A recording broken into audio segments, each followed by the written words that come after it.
నమ్ముకున్నాను ఆశలెన్నో పెట్టుకున్నాను కన్న కలగతి కాలిపోతుంటే ప్రాణం చిన్న చిలిక కలిపైన చాలి లేస్తే తట్టుకోలేని ఇష్టపడి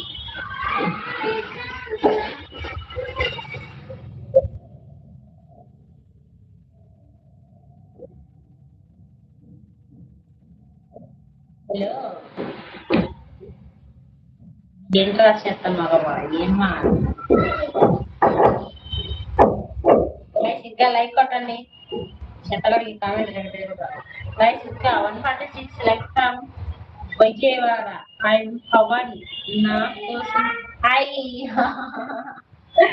ఎగ్జాక్ట్ కట్టుకుంటానండి నిజంగానే కట్టుకుంటాను పాపం ఇంతలో అడగాల్సిన అవసరం లేదు అది నేను ఒకటి చెప్పిన ఎందుకు కట్టుకోలేదంటే అది చాలా బిగ్ శారీ అనమాట దాంట్లో బ్లౌజ్ కట్ చేయలేదు బ్లౌజ్ కట్ చేసిన తర్వాత సింపుల్ కట్టుకున్నాను ఓకేనా అది కట్టుకున్నప్పుడు ఏమంటే చాలా పెద్ద సారీ అయింది కదా అది కొంచెం వెయిట్ ఎక్కువగా ఉంటది ఇప్పుడు నేను ఫాస్టింగ్ ఉన్నాను కదండి నేను వెయిట్ ఎక్కువ మోయలేను కదా అందుకు కట్టుకోలేదు నిజం చెప్పాలంటే అందుకే కట్టుకోలేదు అది చాలా వెయిట్ ఉంది శారీ జారిపోతా ఉంటది అనమాట నేను కంట్రోల్ చేసుకోలేను ఇప్పుడు ఓకే నిజం చెప్పాలంటే లైఫ్ శారీ ఎక్కువ కంట్రోల్